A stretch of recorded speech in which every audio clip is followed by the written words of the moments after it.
사실 우리가 첫 시간이나 두 번째 시간, 지난 시간까지 제가 말씀을 드렸지만 우리가 이 계량 경제나 뭐 이런 통계를 배우는 목적 중에 하나는 그 통계로부터 그 통계가 주는 정보가 있어요. 그래서 우리가 그 정보를 정확하게 그거를 끄집어내는 게 저거 좀 키고 있나요? 네.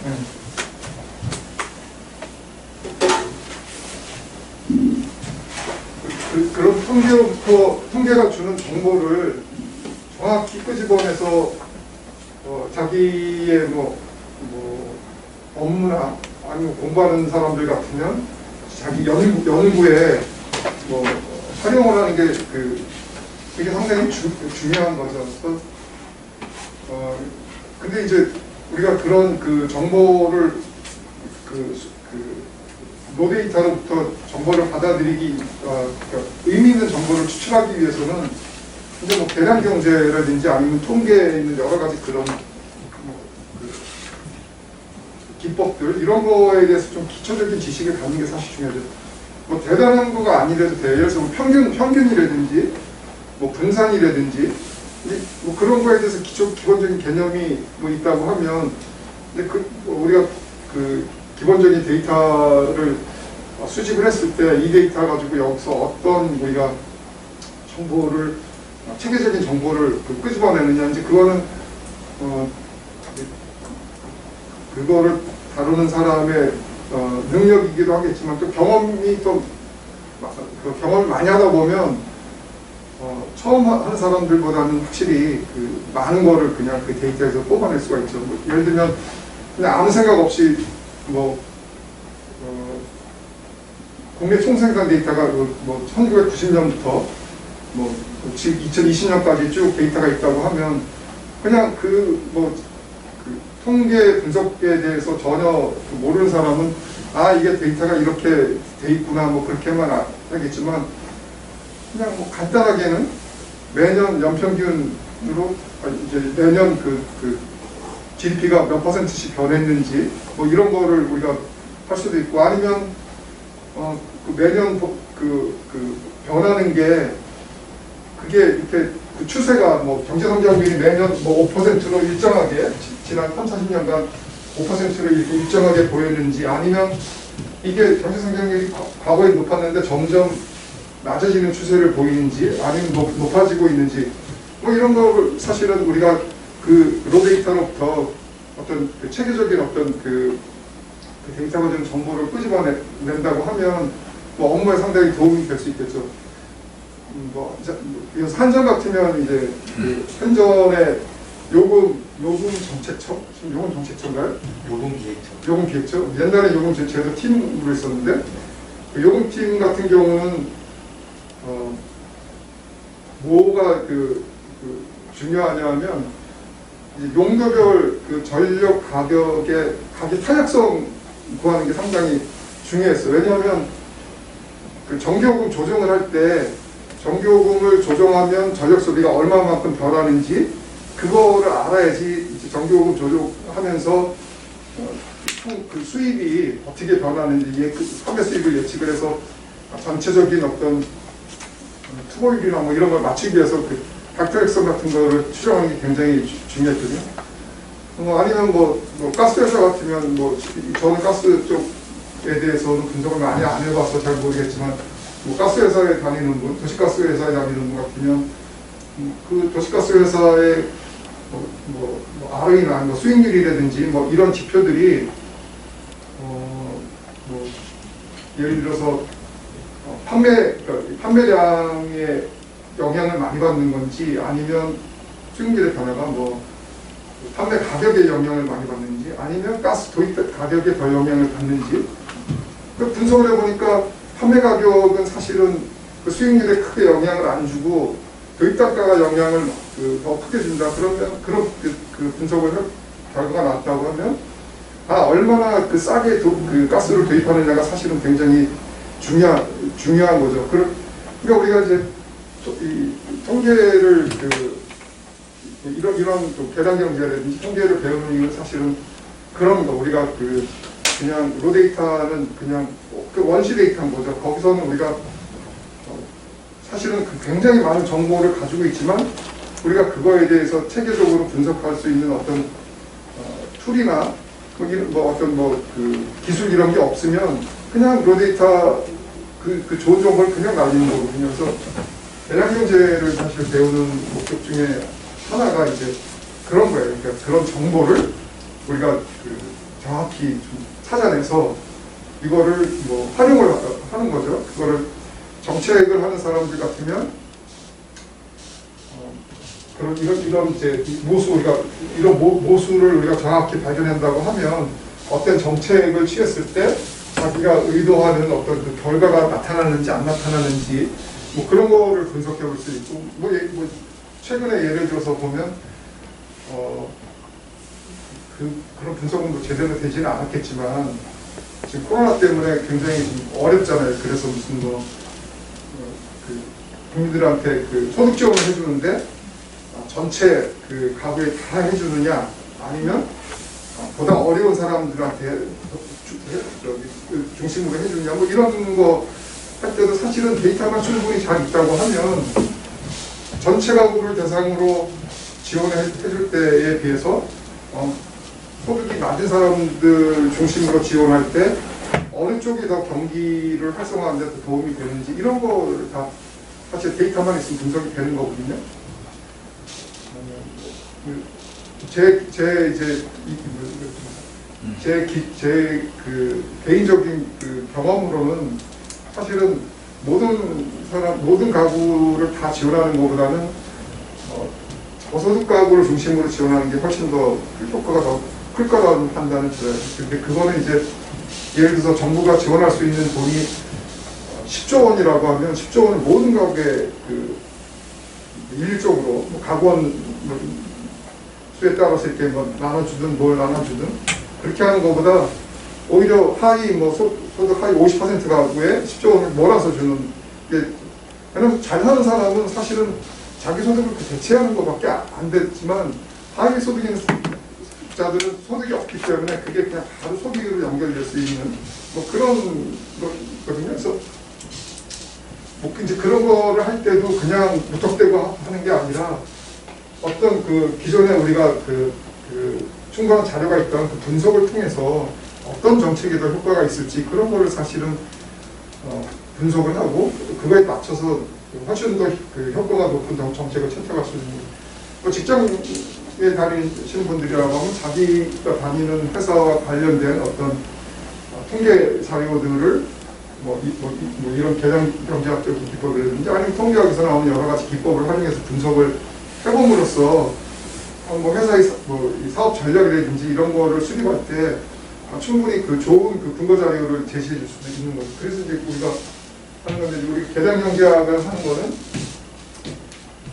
변수들 사이의 인과관계를 분석을 함으로써 이 종속 변수, 여기 종속 변수, 피설명, 반응 변수 이렇게 나오는데 이런 변수를 여기 있는 독립 변수, 설명 변수, 회귀 변수 이런 것들이 얼마나 잘 설명하는지 어떤 진짜 인과관계가 있는지 이런 거를 이제 분석을 하고 어느 정도의 크기로 영향을 주는지 이런 걸 이제 분석하는 거죠.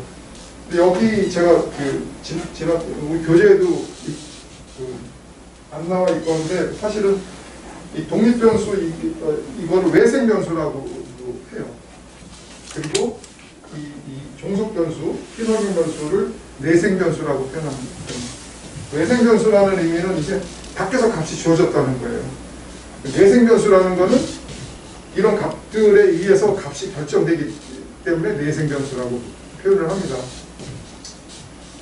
그래서 이 x라는 게 이 변수지만 보통 우리가 이 x라는 독립 변수 가정할 때는 이게 어떤 확정된 값을 가진 변수라고 가정을 하죠. 그거는 y하고 y가 좀 다른 거는 y는 확률 변수입니다. 그래서 x처럼 어떤 확정된 값이 아니라 이거는 이 오차항이라는 이것 때문에 x값이 주어져도 이 값이 어떻게 되느냐에 따라서 이 값이 변할 수가 있어서 이런 걸 확률 변수라고 하거든요. 그래서 근데 이제 우리가 공적으로 알고 싶은 거는 모집단, 우리가 분석하고자 하는 대상의 그 데이터가 주는 어떤 체계적인 정보.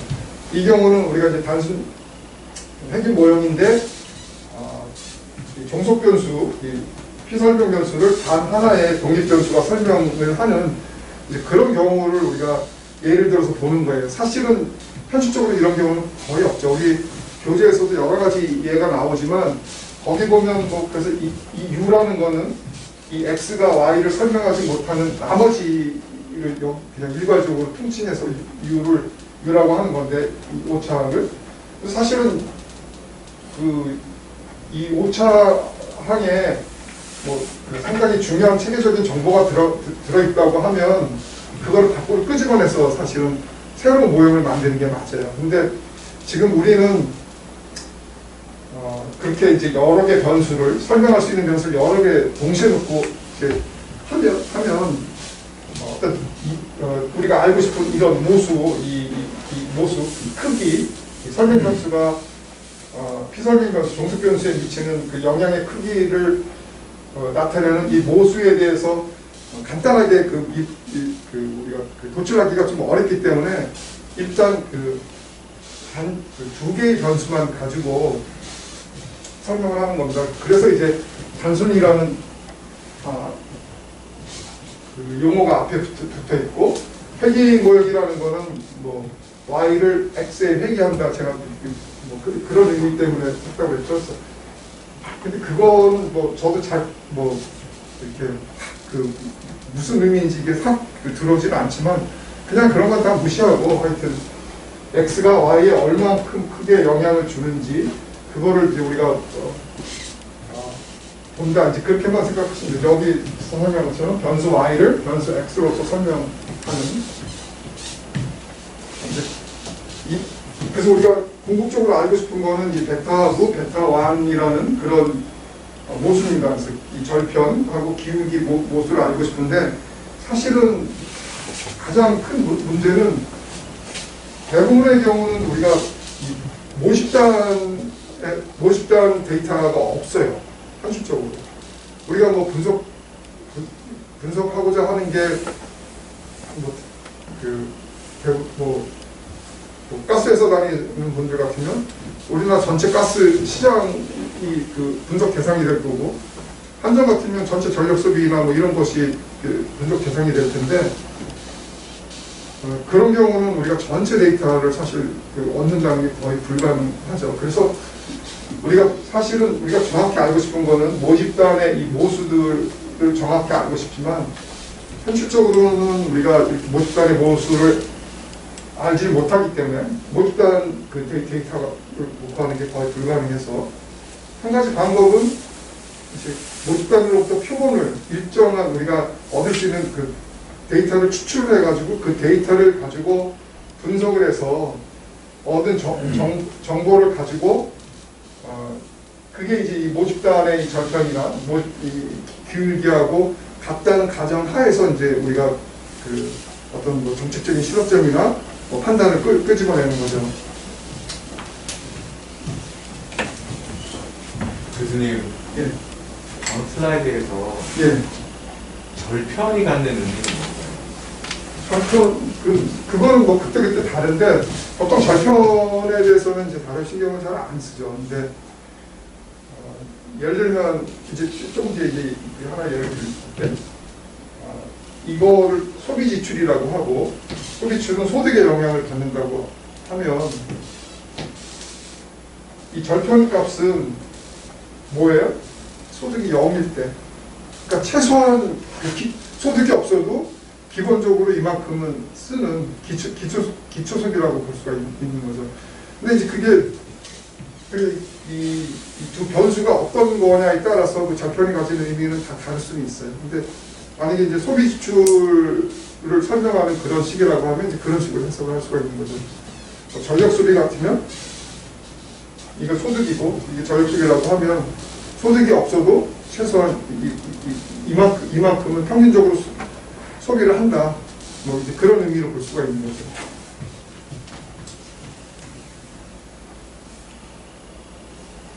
근데 여기 우리가 앞에서 본 이 모수의 기울기라는 거는 그러니까 이 설명 변수가 한 단위 변했을 때 이 피설명 종속 변수가 얼마만큼 변하는지를 그 크기를 나타내는 이게 이제 이 기울기 모수의 기울기 베타만인데, 근데 이거는 가정이 이런 가정을 전제로 하는 거예요. 그래서 x가 변할 때 이 아까 봤던 오차항의 변화는 없는 거예요. 그래서 두 개가 서로 독립적으로 이게 아무 관계 없이 서로 관련이 없다는 것을 전제로 이러한 가정 하에서 이 베타가 x가 변할 때 y가 얼마만큼 변화하는가를 보여주는 그런 크기라고 할 수가 있는 거죠. 근데 그래서 이거는 뭐 이제 그럼 이러한 단순하기 분석하는 사례를 이제 우리 교재 울드리치 책에서 이렇게 나온 건데, 울드리치는 미시간 스테이트 경영경제학 교수인데 굉장히 대가예요. 이쪽 미시 계량경제 쪽으로. 뭐 수제자는 아니지만 굉장히 애제자가 에너지 경쟁을 한 사람이 있어요. 굉장히 잘했던 것 같아요. 울드리치가 여기저기 레커멘데이션 많이 해줬는데 한국 사람이에요. 그래서 남편도 미시간 스테이트에서 같이 공부를 했어. 그래서 그냥 우리나라 남편 오면서 같이 그냥 가족이 다 왔어. 미국에서 자리를 앉아서 우리 연구원에 있습니다. 굉장히 똑똑해요. 이거는 하여튼 이제 콩수항량하고 비료 살포량 사이에 어떤 그 관계가 있는지, 비료를 많이 쓰면 콩이 얼마나 많이 생산되는지를 보는 그런 이제 단순회기 모형을 우리 교재 예로 하나 들었는데, 여기 U라는 거는 사실은 콩수항량을 설명하는 것과 비료 살포량만 가지고 하는 건 아니잖아요. 강수량도 있고 토양의 질, 기생물 여러 가지가 있을 거라고요. 근데 사실은 너무 이게 영향을 주는 게 뚜렷한 변수가 있다고 하면 사실 바꿔 끄집어내는 게 맞는 거예요. 근데 이제 우리 하나만 일단 놓고 보는 거니까. 그래서 이렇게 이런 이 설명 모형에서 이 U5차항이라는 거는 이 설명 변수로 이 피설명 변수를 설명하지 못하는 나머지를 여기 다 때려놓는 거예요. 그래서 뭐 이런 것들이 이제 들어간다는 거죠. 임금 방정식의 예는 이제 그런 거예요. 이건 교육연수고, 교육연수가 많으면 임금이 높다는 어떤 그런 가정하에서 이런 이제 단순 모형을 설정했는데, 사실 임금에 영향을 주는 것이 교육연수뿐만이 아니라 뭐 여러 가지 있을 거예요. 직업 경력도 있고, 근속연수, 근면성이라든지, 아니면 노동자의 또 다른 어떤 능력이라든지. 그래서 이 교육연수 외에 임금에 영향을 줄 수 있는 다른 모든 거를 여기다가 이 안에 포함이 되어 있다고 보면 되죠. 근데 이제 우리가 나중에 이제 말씀을 드리겠지만, 이런 게 우리가 통계로 자료를 가지고 있는데 그냥 이렇게만 하고 여기 그냥 위에다 다 이걸 때려놓고 하는 건 사실 아니죠. 나중에 이제 우리가 다중회귀 분석을 하면 이런 것들이 다 추가로 이제 변수에 다 들어가는 거죠. 근데 이건 우리는 지금 현재 단순회귀 모형, 회귀 분석에 대해서 가장 기본적인 지식만 우리가 중요한 자본회귀에서 이렇게 단 두 개의 변수만 가지고 분석하기 때문에 이제 이런 예를 든 거고요. 사실 그렇게 해서 도출한 통계 추정량들이 변수가 여러 개 포함됐을 때의 추정량 유도하는 거랑 논리적으로 다 같기 때문에 다 다를 바가 없기 때문에 그냥 그렇다고 하면 처음에 변수 여러 개 놓고 하면 복잡하니까 이제 이렇게 단순한 모형을 가지고 설명을 하는 거죠. 근데 앞에서도 말씀을 드렸지만 만 교육 연수가 여기에 임금에 영향을 미치는 어떤 그런 이건 지금 인과성이 이렇게 가는 거잖아요, 그죠? 그게 성립을 하려면 이런 과정이 필요한 거죠. 이 x 어떤 교육이라는 설명변수가 어떤 값을 갖든 상관없이 이 모창은 그 0의 값을 가지고 평균값이 0이 돼야 된다면, 그러니까 이거는 U하고 이 모창하고 이 설명변수 사이에 서로 관계가 전혀 없다는 그런 걸 의미하는데, 이거를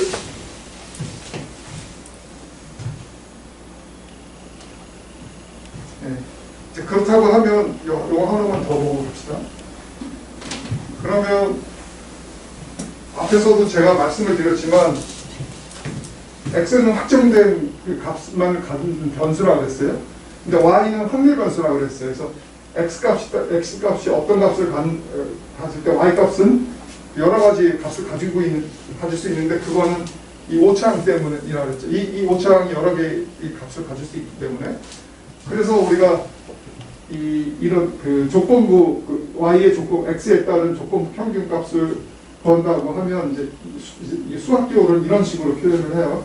여기 이렇게 슬래시 같은 거 이렇게 해놓은 거는 이거의 조건에 따라서 y 평균이 어떻게 되느냐를 이제 그런 기대값의 그 기호를 이런 식으로 표현을 하는데, 그거는 이제 y는 베타 제로 플러스 베타 1 x 플러스 u니까 그래서 이게 x가 지금 요게만 붙은 게 아니라 사실 다 붙었다고 보시면 되는 거예요. 이거를 y를 이제 원래 그 식으로 우편에 있는 식으로 배치하는 거죠. 근데 베타 제로 이 모수 베타 1 이 모수는 상수값이에요. 이게 딱 그 고정된 값이고, x는 확정된 값을 가지는 변수라고 그랬잖아요. 그러니까 이건 확률 변수가 아니기 때문에 이것도 일종의 그 고정된 값이라서 확률적인 기대값 이런 거가 관계가 없어서 이건 다 밖으로 튀쳐나오고, 요거 유값이 확률 변수이기 때문에 요거만 이렇게 되는 거죠. 근데 우리가 앞에서 가정하 이게 0이라고 했으니까 y의 x에 대한 조건부 기대값은 이렇게 간단히 되는 거죠. 사실 우리가 이걸 이걸 구하고 싶은 거죠. 근데 이제 모집단에 대한 정보가 없기 때문에 저거를 우리가 표본을 가지고 구하게 되는데,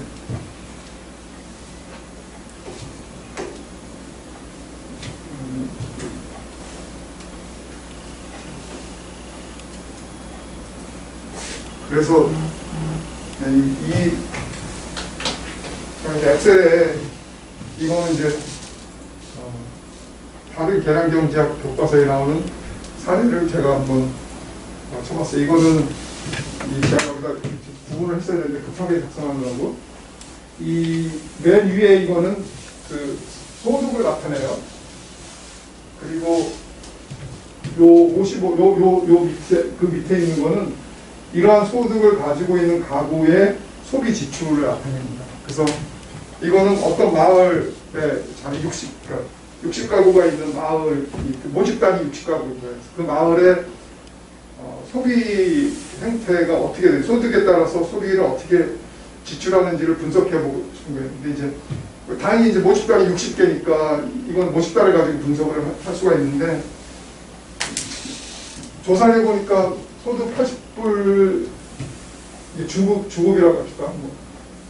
주급도 너무 작은데, 하여튼 소득 80달러인데, 80달러인 그 가구가 5개예요. 이 전체 가구를 다 합하면 이제 60개인데, 소득이 80인 그 가구는 이렇게 다섯 가구가, 4가구인가요? 하나, 둘, 셋, 넷, 다섯 가구만 있는 거죠. 근데 어떤 가구는 55, 그러니까 소비가 낮은 가구 이렇게 정리하는 건데, 55달러를 소비하는 가구도 있고, 많이 쓰는 가구는 75불을 소비하는 가구도 있고, 그래서 이 5가구의 평균을 구하면 그건 뭐예요? 5가구의 평균은 소득 80달러라는 이 조건 하에서잖아요. 그죠? 이게 x예요, x. 이게 우리 그 y는 베타 제로 플러스 베타 1 x 플러스 u 할 때 이 소득이 이게 x 값이죠. 그래서 x가 80일 때 이거는 y 값의 소비지출 분포죠. 그래서 이거를 다 평균 더하면 325인데 5개니까 이걸 5를 나누면 조건부 평균 아까 이 y x 그게 되는 거죠. 조건부 평균은 65가 되는 거예요. 이게 조건부 평균인 거예요. 아까 100일 때는 소득이 100인 가구의 소비출은 이렇게 나와 있는데 그 평균을 내니까 77, 120 이게 다 조건부 평균이죠. 이렇게 해서 이제 다 조건부 평균을 구하면 요 밑에 조건 평균이 다 계산이 되죠. 근데 이게 이 전체 가구는 60가구잖아요. 60가구에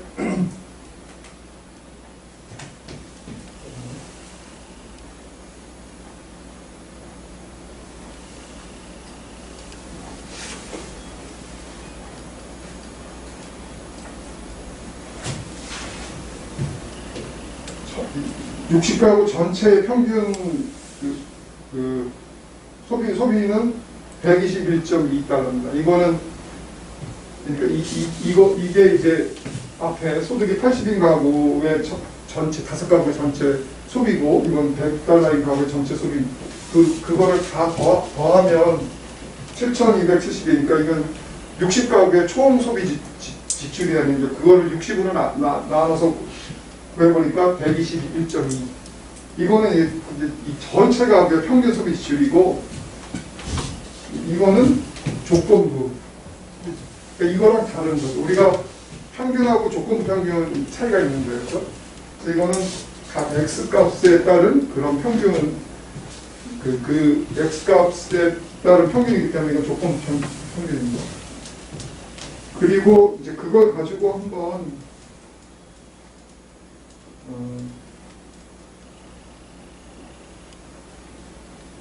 이거는 이제 5차항의 평균, 5차항의 분포가 될 수도 있고, y 값의 분포, y 평균하고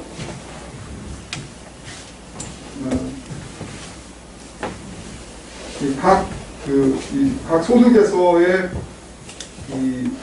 소비 지출의 평균하고 그 각 가구의 소비 지출 그 차이를 구한 게 이겁니다. 그래서 첫 번째 소득 그 80달러에서 소비 지출이 제일 작은 가구가 소비가 55달러 있잖아요. 근데 평균보다 그거는 10만큼 작고 그 다음 가구는 뭐 60에서 5만큼 작고 이제 이렇게 해서 이게 어떻게 보면 이게 이제 우리가 5차항의 분포라고 볼 수 있는 거죠. 각 소득 수준에 따라서.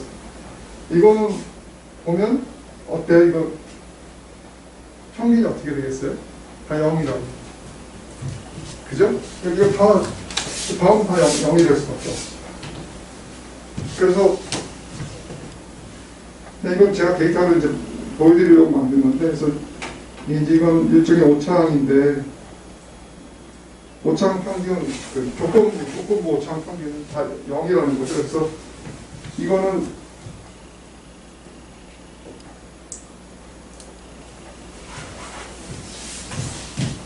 이거를 의미하는 거예요. 아까 우리가 통계를 보면 실제로 우리가 다른 뭐 진짜 멋있다는 데이터를 가지고 하더라도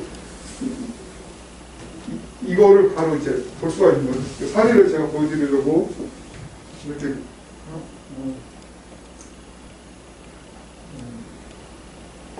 책에 있는 자료 가지고 여러분들한테 보여드린 거고요.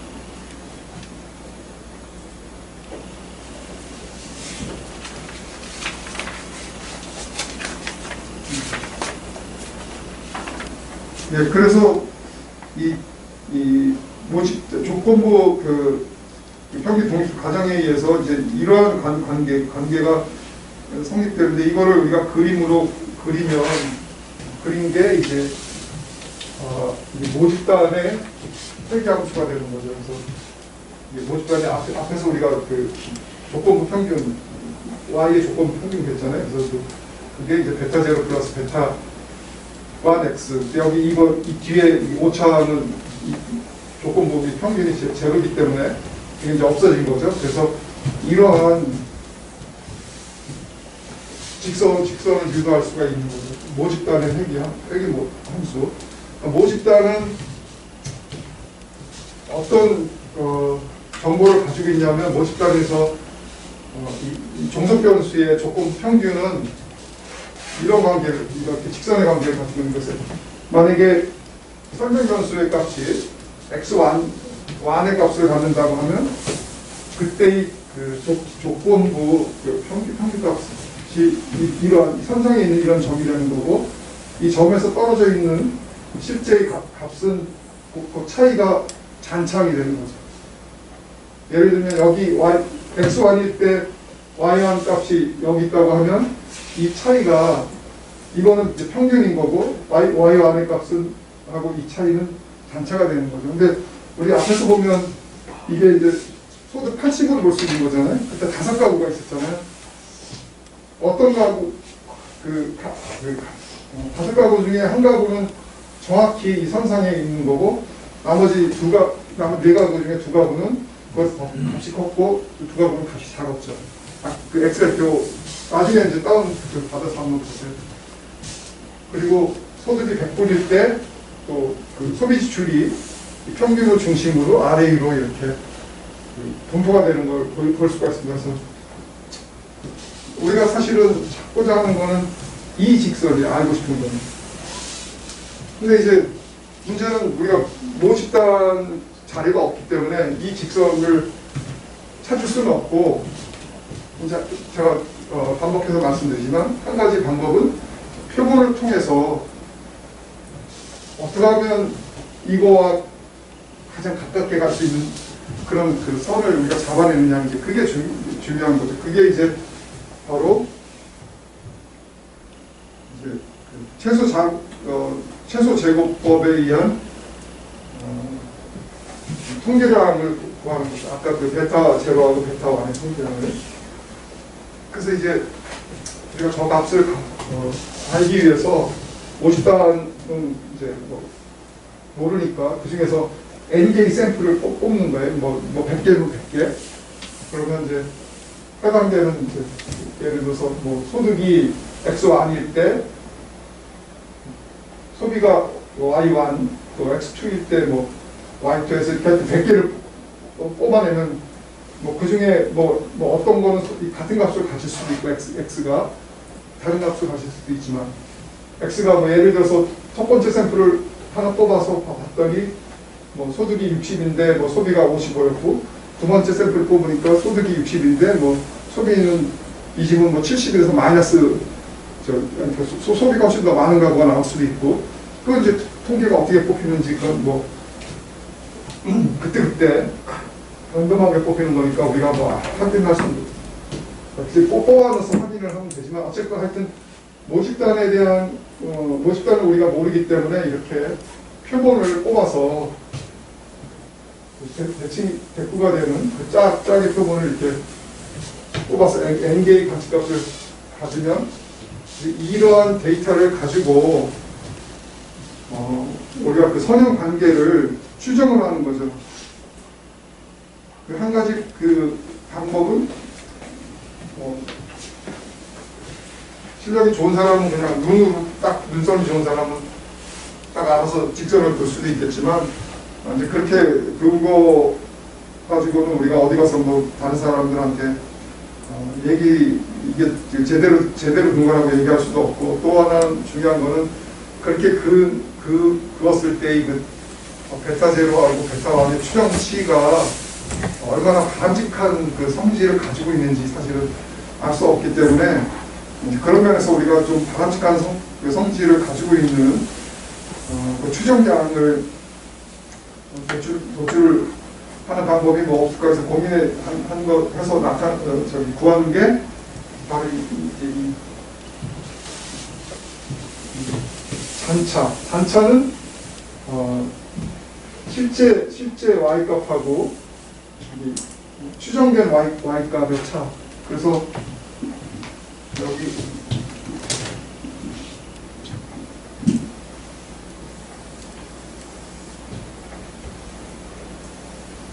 실제 뭐 데이터가 뭐 막 이렇게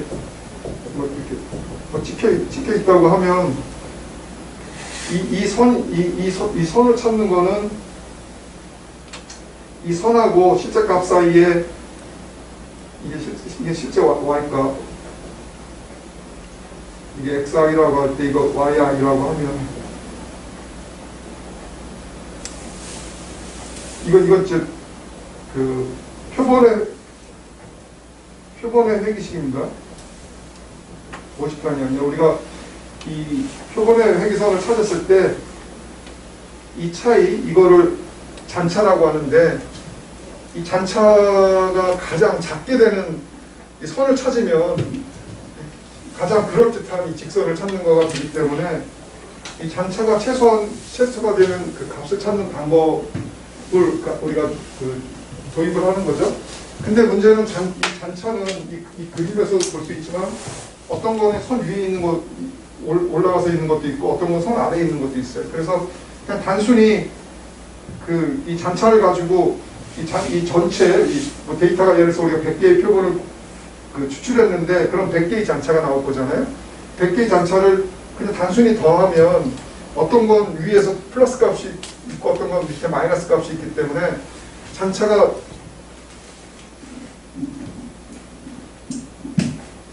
이렇게 아주 멀리 이렇게 두 개가 떨어져 있는 거나 가깝게 있는 거나 사실은 동일한 결과를 가질 수 있어요. 잔차 더하게 되면, 단순히 더하게 되면. 그래서 우리가 저런 문제가 있기 때문에 저런 문제를 해결하는 한 가지 방법은 이거를 제곱을 하면 다 플러스 값을 가지니까 모든 잔차의 각 잔차의 값을 제곱을 해서 다 더하는 게 최소가 되는 그런 베타 제로하고 베타 1을 찾으면 표본 가장 표본에서 그럴듯한 선을 찾는 그런 방법이 되겠다는 거죠. 그래서 이거를 찾는 방법은 그래서 이 잔차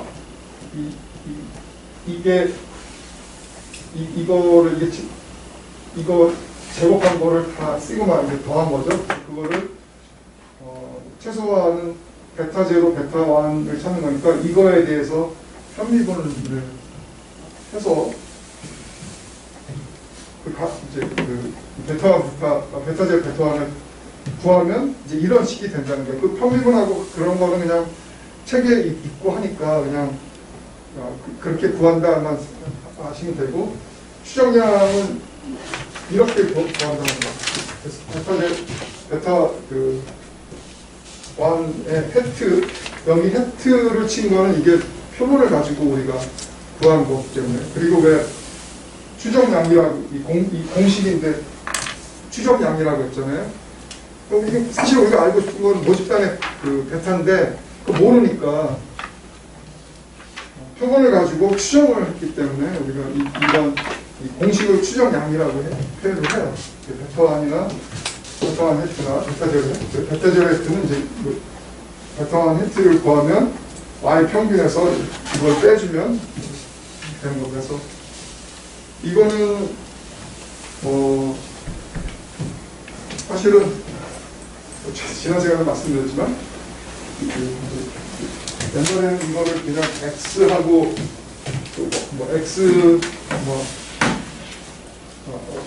Y1 값을 이렇게 주고 X2, Y2 값을 이렇게 쭉 해서 40, 50개의 값을 이렇게 주고 선생님들이 숙제를 딱 해서 얘네들이 한번 베타하고 베타 제로를 한번 추정량 한번 구해봐라. 그러면 그냥 옛날에 엑셀도 없어서 막 계산기 가지고 막 계산하고 했었는데 전혀 그럴 필요가 없죠. 그리고 소프트웨어가 명령 한 줄만 딱 치면 다 해주니까.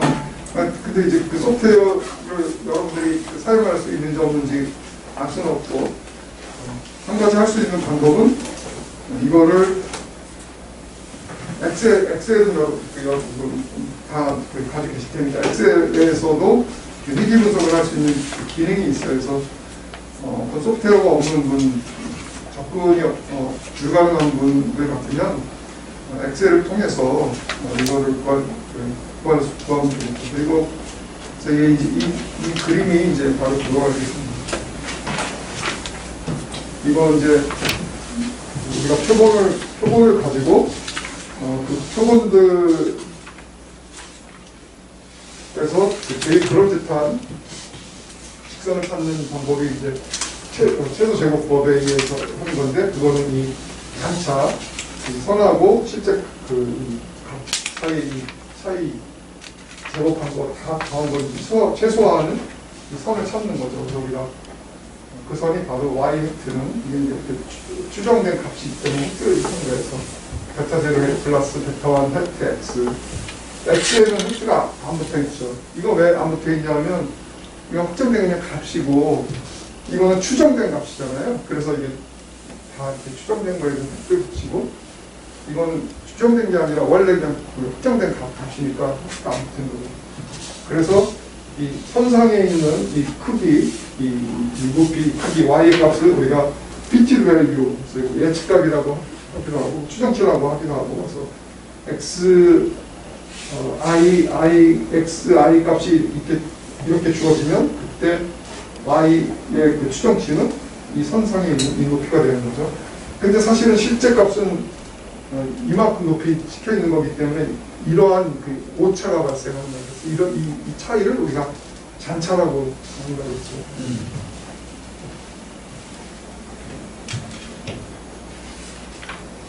그래서 OLS는 관측점들 가운데 회기선을 가능한 좋게 맞추는 그런 방법이라고 했는데, 이 맞춘 회기선이라는 게 앞에서 말씀드렸지만 잔차 제곱을 합을 가장 작게 만드는 그런 회기선이 되겠습니다. 이거는 뭐 이제 그러한 이제 추정 결과를 예시를 한 거예요. 그래서 어떤 CEO 급여와 자기자본 수익률 사이의 어떤 관계를 분석한 건데, CEO의 이제 많은 CEO들이 있을 거 아니에요. 그 사람들의 그 임금하고 그 기업의 자기자본 수익률을 가지고 100개의 기업을 추출해가지고 최근에 15개 자료가 있었던 것 같아요. 15개의 표본을 가지고 추정을 해보니까 샐러리는 963.19 플러스 18.501 이런 관계가 있는 걸로 해서 자기자본 수익률이 1%만큼 증가하면 이게 단위가 1000인 것 같아서 18,500달러만큼 임금이 증가한다는 거죠.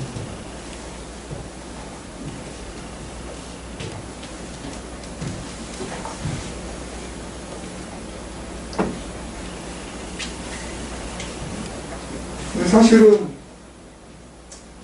제가 되풀이해서 말씀드리지만 사실 우리가 알고 싶은 건 이거였어요. 모집단의 행위상. 근데 실제로 데이터를 가지고 해서 구한 건 이런 선이 된 거죠. 그러니까 이거는 아무도 몰라요. 이거는. 근데 사실은 이게 진짜 정보고, 우리가 알고 싶어하는 진짜 정보고, 우리가 근데 할 수 있는 거는 현실에 있는 데이터를 가지고 해보니까 이러한 정보를 얻게 된 거죠. 그래서 항상 이러한 값이 제대로 추정됐는지에 대해서 논란이 될 수 있는 거죠.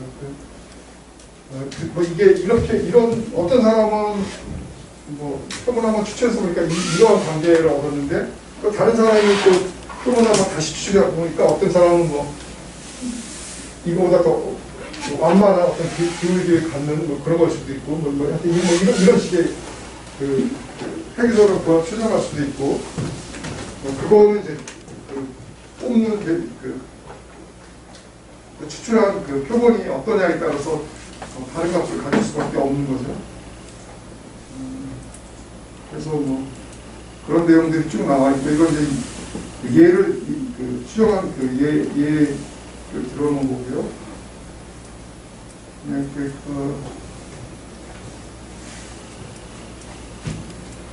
우리가 이제 지난 시간에 그 끝부분에서 이제 봤던 게, 그래서 이건 아까 표본으로부터 추정한 추정량하고 이게 그 예측값을 이렇게 그 관계를 표시하는 거죠. 근데 여기서 이제 잔차라는 거는 실제 값에서 추정된 그 예측값 그 차를 잔차라고 하는데 그 특징이, 이 특징을 보면 모든 잔차를 다 더해보면 0이 되고, 이 설명명사하고 잔차를 곱한 거를 다 더해도 이게 0이 되고, y 뭐 이런 그 특징을 가지고 있다는 거, 이제 그런 거 나중에 이제 보여드릴게요. 이거는 앞에 그 데이터인지 모르겠네. 근데 이거는 15명의 CEO의 속해 있는 회사의 ROE하고 임금, 이 데이터인데, 이거 가지고 추정을 하면 이런 결과가 나오는 걸로 되네. 이게 셀러리 흐트라는 거는 이제 예측한 값이죠, 셀러리. 근데 이거는 잔차. 이거는 그냥 보십시오. 그리고 이제 적합도라는 거는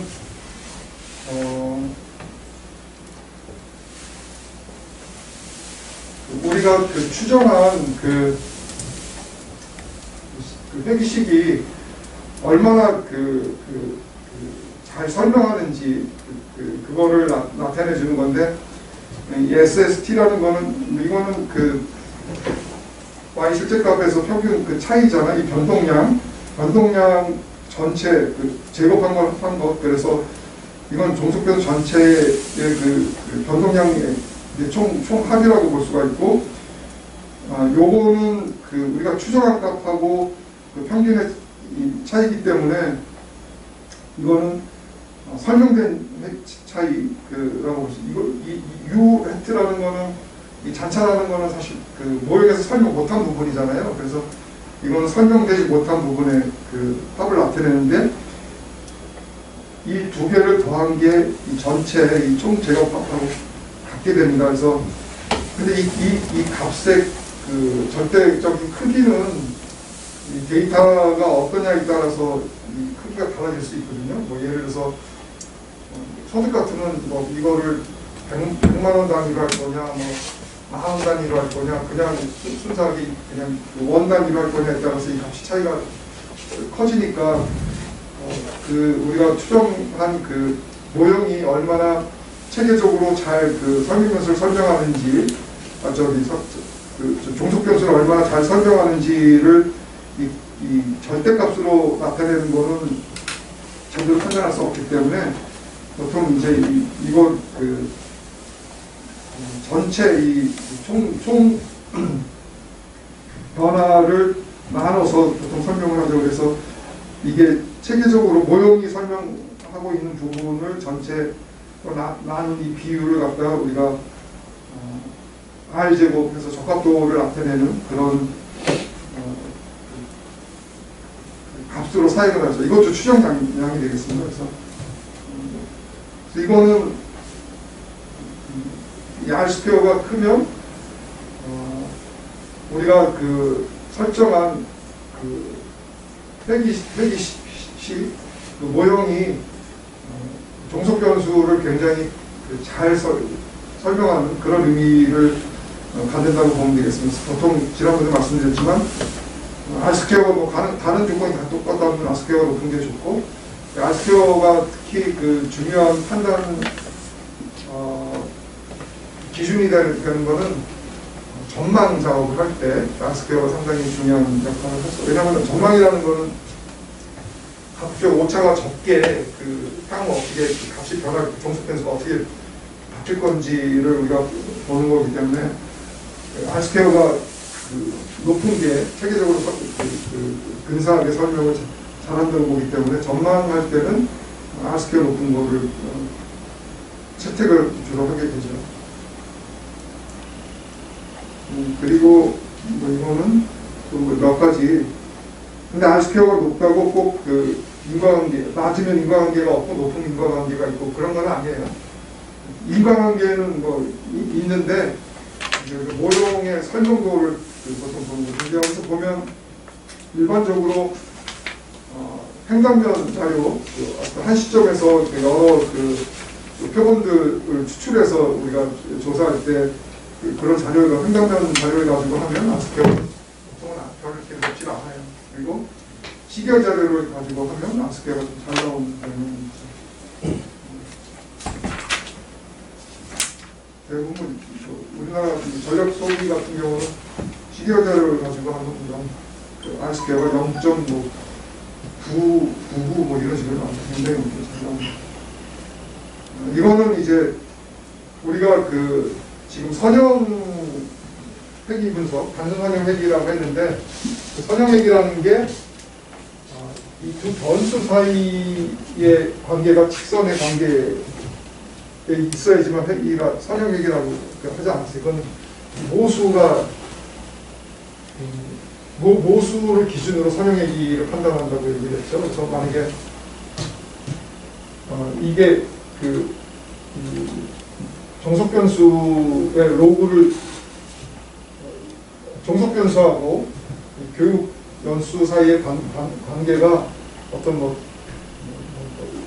이러한 곡선의 선포도를 나타낸다고 하면 이 로그 같은 거를 우리가 여기다 붙이면 직선의 관계를 만들어낼 수가 있는 거죠. 그래서 이 두 개 변수 사이의 선포도가 그림이 선형이냐 곡선이냐 이게 중요한 게 아니고 선형의 기준은 모수에 따라서 결정되는 건데 어떤 경우는 이렇게 정석 변수에만 로그를 붙여서 모형을 추정하는 게 훨씬 더 추정 결과가 잘 나올 수도 있고 어떤 경우는 둘 다 하는 경우도 있고 어떤 경우는 또 이쪽에 설명 변수에만 로그를 취하는 경우도 있고 그런지 그때 경험으로 할 수밖에 없고 그리고 다 해보는 거예요. 그냥 이 임금 방정식 추정할 때도 처음에는 로그를 둘 다 안 붙이고 해보고 여기에만 붙이고 해보고 그 다음에 여기는 안 붙이고 여기에만 붙이고 해보고 또 그 다음에 두 개 다 붙이고 그래서 무수히 많이 추정을 해서 그 중에서 이제 고르는 거 선택하는 거죠. 어느 게 가장 잘 설명하는지 그건 이제 우리가 여러 가지 통계량을 가지고 판단하게 되는데 이제 그런 거 하는 건 이제 뒤에 또 우리가 공부를 하게 되겠습니다. 그래서 근데 여기 이제 만약에 이렇게 여기 로그를 붙이면 이 로그의 차이는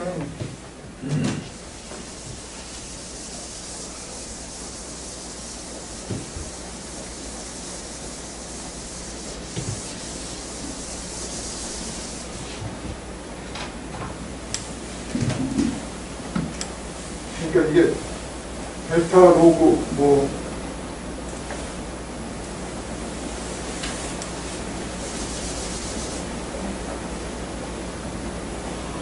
로그 x2에서 로그 x1 이거 x를 2020년 값이라고 하고 이걸 2019년에 어떤 x의 값에 로그를 붙였다고 해서 로그를 붙이고 빼면 이게 x의 변화율 근사합니다. 로그 값의 차이는 변화율을 의미하거든요. 그래서 여기도 이제 로그의 차이분은 변화율 이거죠. 이건 교육 연수의 차이 분의 이 임금의 로그 붙인 거의 차이. 교육 연수는 이게 이렇게 됩니다. 수식으로 증명을 할 수가 있는데 그냥 우리는 증명하는 건 넘어가고요.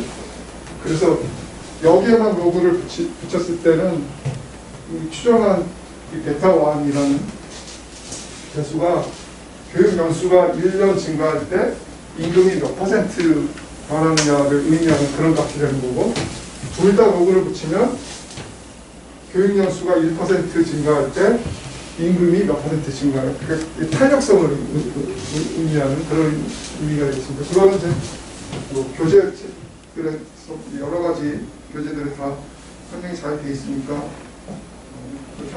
참고하시면 되고요. 이거는 이제 뭐 그런 의미가 되겠습니다. 앞에 추정한 게 로그를 붙여서 해서 추정을 해보니까 교육 1년당 임금이 이게 추정돼서 베타가 0.083 그래서 이게 1년이 많으면 임금은 8.3%더 높아진다는 그런 의미 보여주는 거고요. 이건 이제 탄력성을 의미한다 그랬죠. 네, 뭐. 네, 일단 여기까지 이게 지난 시간에 한 건데 여기까지 일단 하고 10분 정도만 쉬고 뒷부분을 하겠습니다. 뒤에는 이제 이 추정량의 특징하고 실제로 우리 그 앞에서 봤던 그 데이터를 가지고 한번 그 연습해본 그거를 제가 간단히 설명을 드리도록 하겠습니다. 쉬고 계속하겠습니다. 우리 책은 좀 편하게 잘 안 돼 있는데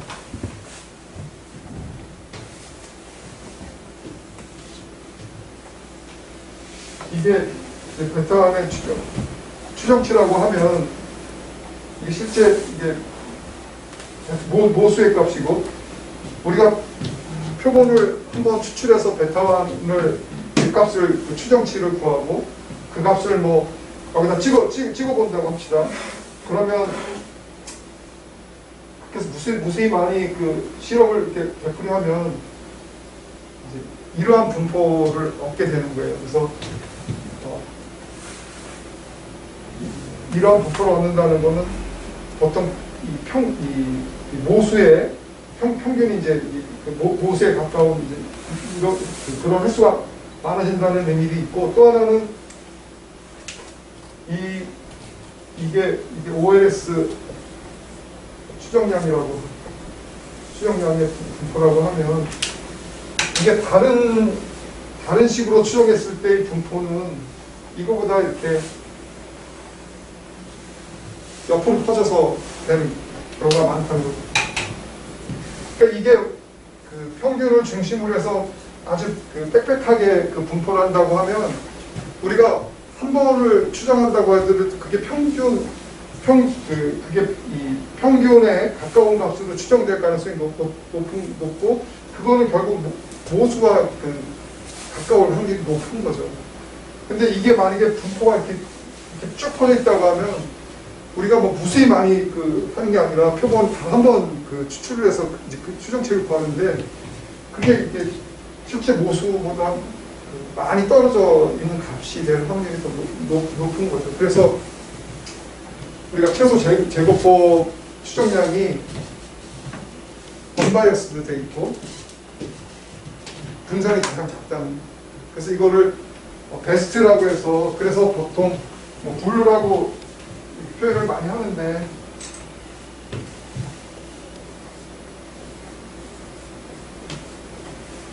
이거는 베스트 리니어 언바이어스 에스티메이터 그 첫자를 따서 블루라고. 이 베스트라는 거는 분산이 제일 작다. 가장 효율적이라고 표현합니다.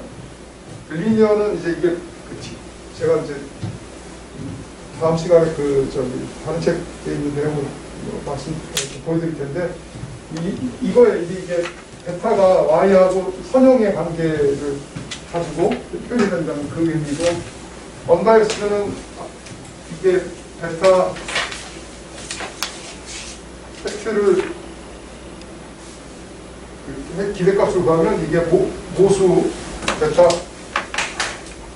갖게 된다는 저런 이제 특징을 갖기 때문에 그래서 우리가 OLS 추정량 최소 자수법을 구하는 게 구하게 되죠. 그리고 이제 저런 언바이스드 에스티메이터이자 분산이 가장 작은 그런 추정량이 되기 위해서는 몇 가지 가정들이 필요해요. 그래서 뭐 보세 이거는 뭐 의미가 없는 거고 뒤에 뭐 이런 것 특히 이 조건부 뭐 평균 그러니까 앞에서 제가 말씀드렸던 그 계량경제학 강의 학원인데 일반적인 그 교과서에서 하는 그 가정이라는 게 이 잔창의 기백값은 0이고 잔창에 하고 이 종속변수 사이에는 관계가 없다는 가정. 그 잔창 I 그러니까 UI하고 UJ 이거 이제 I 번째 선택된 그 잔창 UJ는 J 번째 이거 사이에도 관계가 없고 뭐 몇 가지 뭐 가정이 있어요. 그런 가정 하에서 앞에서 제가 말씀드렸던 언바이스드 에스티메이터하고 베스트 그게 설정이 된다. 그거는 책들 보면 막 증명이 되고 제가 말씀드렸던 계량경제학 강의 동영상과 그렇게 나와 있었는데 저는 증명 안 할게요. 그거는 사실은 계량을 공부하는 사람은 그걸 직접 증명해보고 해야지 오랫동안 머릿속에 남고 필요한데 우리 강의는 그게 목적이 아니니까 중요한 거는 왜 최소 제곱법 추정량이 중요하냐 하면 그게 굉장히 바람직한 성질을 가지고 있다는 거예요. 그리고 제가 말씀드렸던 그 가정들이 아주 이상한 가정들이 아니고 실제 데이터를 가지고 하면 그냥 흔히 이렇게 나타나는 그런 가정들이기 때문에 그런데 이거는 이제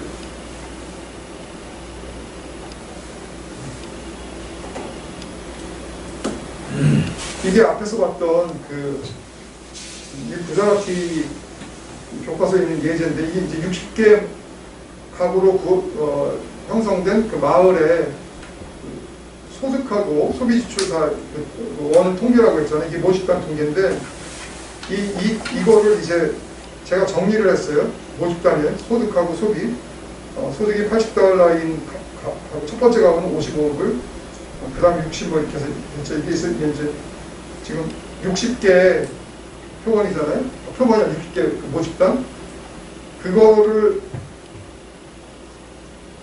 이렇게 삼포도를 그려보면 이렇게 돼요. 그러니까 소득이 $80일 때는 소비 분포가 이렇게 벌어지고 이렇게 되는 거죠. 우리는 이 모집단의 자료니까 이 모집단의 이 회기선은 모집단 회기선 어떻게 구하죠? 모집단의 조건부, 그러니까 Y의 조건부 평균값 그거를 연결하면 되죠. 그거를 연결한 게 제가 추정을 했어요. 이거는 최소작업법으로 한 가지만 이거랑 똑같아요. 그래서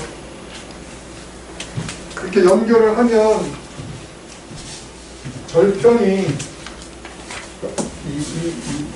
여기가 이제 소비 지출이고 이게 소득이잖아요. 그럼 이 소비 지출을 끊는 17에서 후 소득이 0일 때 그리고 이게 기울기가 0.6으로 이루어지는 이런 이게 모집단의 회계식이 되겠습니다. 그래서 그거를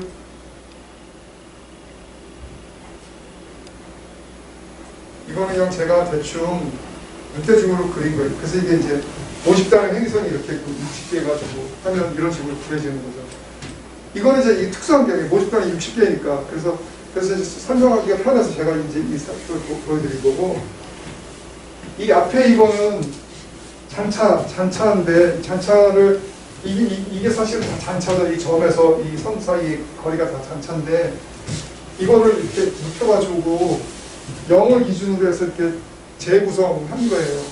그래서 이거는 소득이 80일 때 잔차 이렇게 벌어지는 이거 다 평균 조건부 잔차 0이 되고 이것도 조건부 잔차 0이 되고 다 0이 되는 거죠.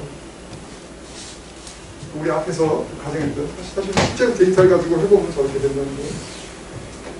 자, 근데 60개 표본인데 우리가 한번 표본을 모집단이 60개였잖아요. 근데 그 표본을 한번 이렇게 32개를 앞에 62개에서 적절하게 한번 뽑았어요.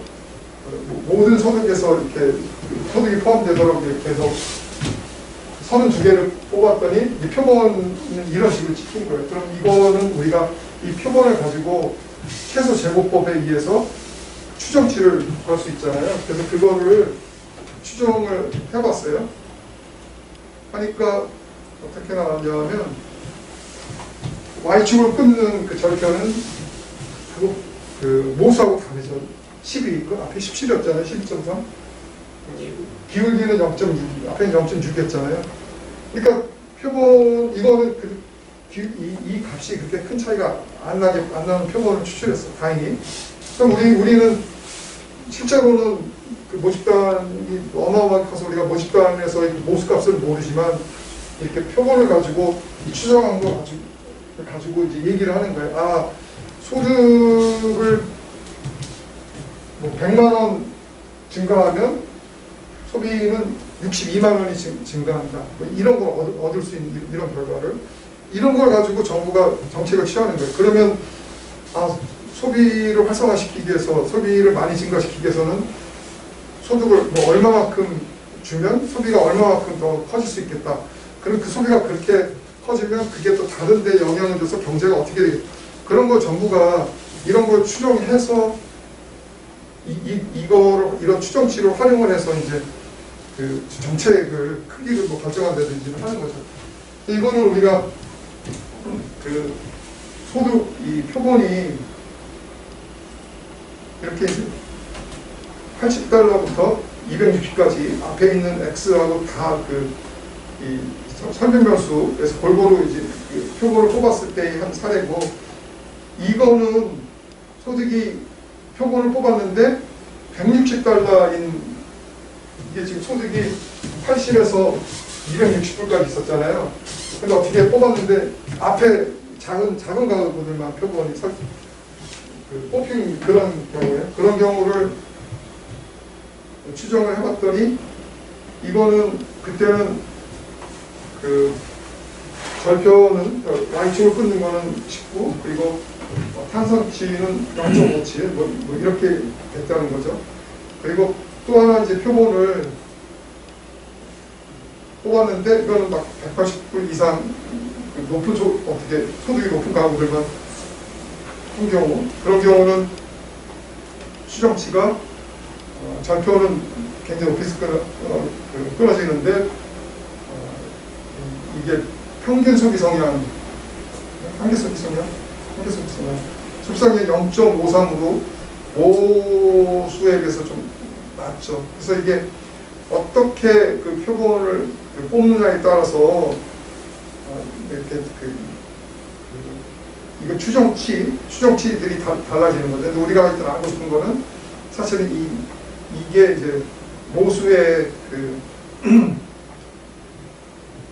근접하는 그런 추정치라고 판단을 하고 뭐 정책을 쓰든지 뭐 하든지 하는 거죠. 근데 우리 앞에서 봤지만 표본을 뽑는 거에 따라서 이렇게 이제 이 추정치들이 값이 다 다르잖아요. 그걸 무수히 많이 하면 이제 이러한 이제 이렇게 모수를 중심으로 하는 이런 분포를 갖는다는 거죠. 근데 다시 한 번 말씀드리면 우리가 지금 최소 제곱법으로 추정한 게 그런 추정치들의 평균 기대값을 구하면 이게 모수하고 그렇게 되고, 이 분산의식을 잡아서 우리가 이렇게 최소 제곱법으로 추정할 때 모수에 근접한 그 추정치를 추정하는 확률이 굉장히 높아지는 거. 다른 추정 방법에 비해서. 다른 추정 방법은 뭐 우리가 교과서에서 안 다루지만 그거 잔차를 우리는 제곱해서 다 합한 거를 최소화하는 벡터를 구한다잖아요. 근데 꼭 거리가 가장 작은 그거를 구하는 방법이 꼭 잔차를 제곱하지 않고 절대값을 취해서 할 수도 있어요. 그죠? 근데 그런 다른 어떤 방법을 가지고 하는 것보다 최소 제곱법을 할 때 분산이 가장 작기 때문에 우리가 그래서 최소 제곱법을 쓰는 거죠. 그래서 요거는 제가 이렇게 사례를 한 거 다 올려드렸으니까 요거 좀 보시면 제가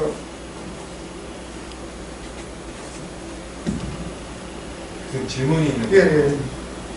건강 같은 경우는 모집단이 60개잖아요. 예. 근데 우리가 보통 회기를 쓰는 경우에는 예. 모집단이 너무 크기 때문에 샘플을 뽑아서 회기를 하는 건데 예.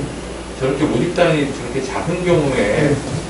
모집단이 작으면 그냥 다 쓰면 되죠. 그냥 그걸 가지고 회기를 돌리면 되는 거예요.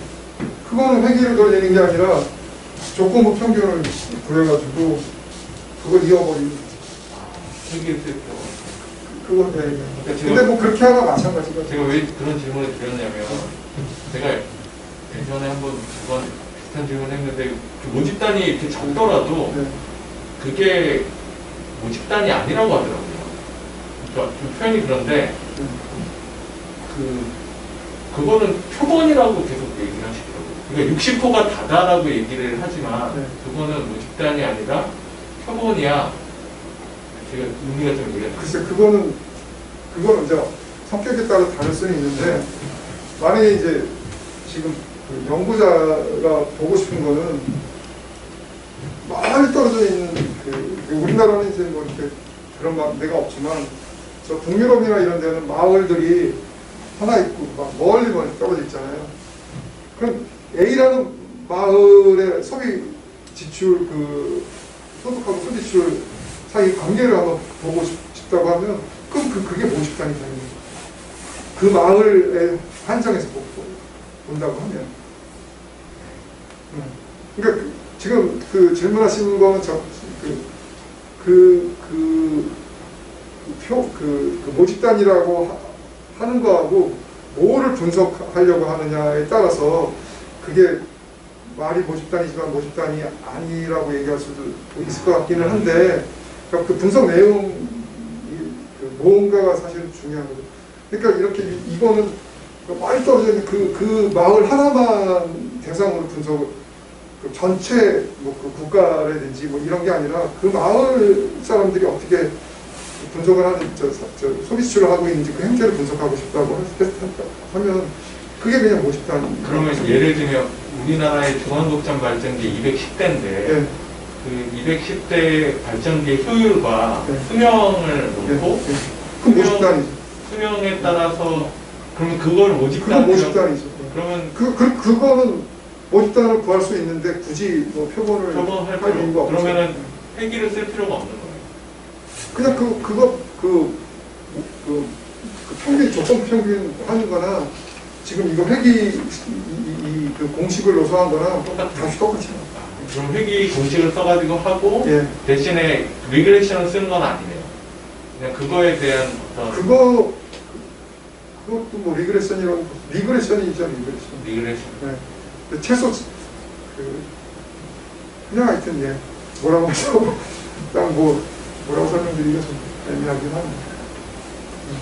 근데 그 모집단이 그렇게 얼마 안 된다고 하면 전수조사 하는데 시간하고 비용이 이렇게 많이 또 투입이 안 된다고 하면 그거 다 하면 되죠. 그거를 뭐 굳이 뭐 반만 나눠서 하고 뭐 그럴 이유는 전혀 없는 거죠. 그래서 사실은 제가 우리 참고 자료는 우리 텍스트보다 조금 이 뒷부분에 이 추정량들의 그 성질과 관련해서 설명을 좀 우리가 보기 편하게 해놨는데 그 부분을 제가 그게 4장인데 3장까지만 자료 올려놔서 다음에 다시 올려놓은 다음에 여러분들한테 말씀을 드리도록 하겠습니다. 그 뒤에 이제 이 불편성은 앞에서 지금 말씀드렸듯이 이제 추정량들의 기대값을 하면 모수하고 갖게 된다는 그런 거죠.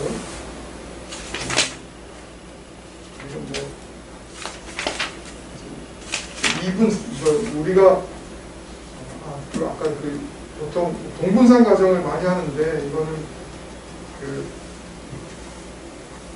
잔창의 이 분산이 이 설명수에 따라서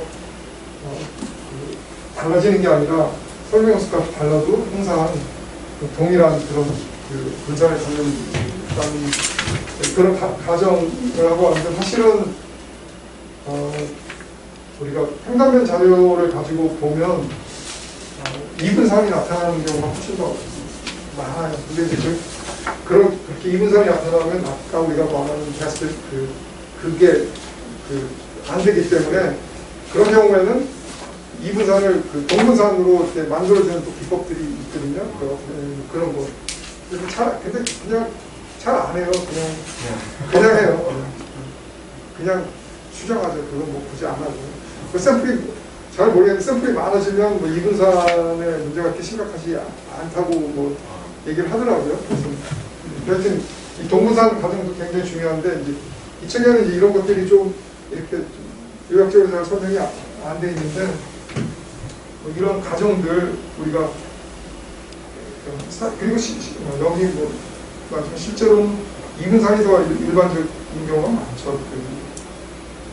횡단면 자료를 가지고 할 때 뭐 그런 거 이거는 뭐 이 분산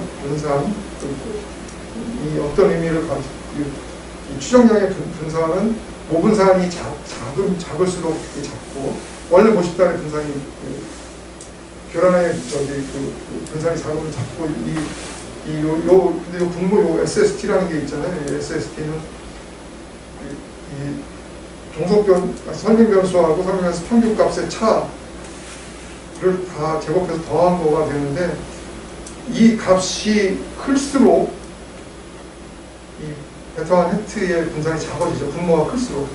그거는 X가 넓게 분포될수록 좋다는 거예요. 그러니까 X가 이렇게 값이 빽빽하게 몰려있는 것보다 이렇게 넓게 분포되어 있을수록 이 분산이, 추정량의 분산이 작아진다. 그런 의미입니다. 오늘 뭐 좀 일찍이지만 이 정도로 마치고요. 또 질문 있으면 하십시오. 질문 없으면 그냥 강의를 여기서 마치고 제가 만약에 필요한 부분이 있으면 동영상으로 녹화해서 강의 보완 자료로 올려드릴게요. 그래서 오늘 사실은 오늘 뭐 지난 시간에 한 거를 대부분 그 내용을 반복을 했고 다만 이제 오늘 추가한 내용은 우리가 데이터를 가지고 한번 직접 본 사례를 한번 본 것, 그리고 OLS 추정량이 가지고 있는 특징을 그냥 제가 이게 왜 좋은가를 그냥 말로만 설명을 드렸는데 이거는 계속 말로 제가 그냥 반복해서 말씀드릴게요. 여러분들이 어차피 그거를 뭐 회사에서 뭐 증명하거나 뭐 이런 거가 사실 필요 없고 사실은 계속 반복해서 들어서 머릿속에 기억하는 게 더 좋을 테니까 여기 일반 대학원에서 오신 분은 이거 이미 다 아는 내용이 되니까 뭐 그냥 대충 한번 복습한다는 생각으로만 들으시면 좋겠고 그리고 혹시 뭐 관심 있는 어떤 그런 이런 인과관계 분석이라든지 뭐 그런 거 있으면 뭐 생각을 하신 다음에 와서 저랑 같이 얘기를 하면 그것도 더 좋을 것 같아요. 별로 이렇게 우리가 관심 없는 데이터 가지고 하는 것보다는 아무래도 우리가 많이 현실에서 접하는 그런 데이터를 가지고 분석을 하면 그게 더 훨씬 더 나아갈 테니까 그렇게 하도록 하겠습니다.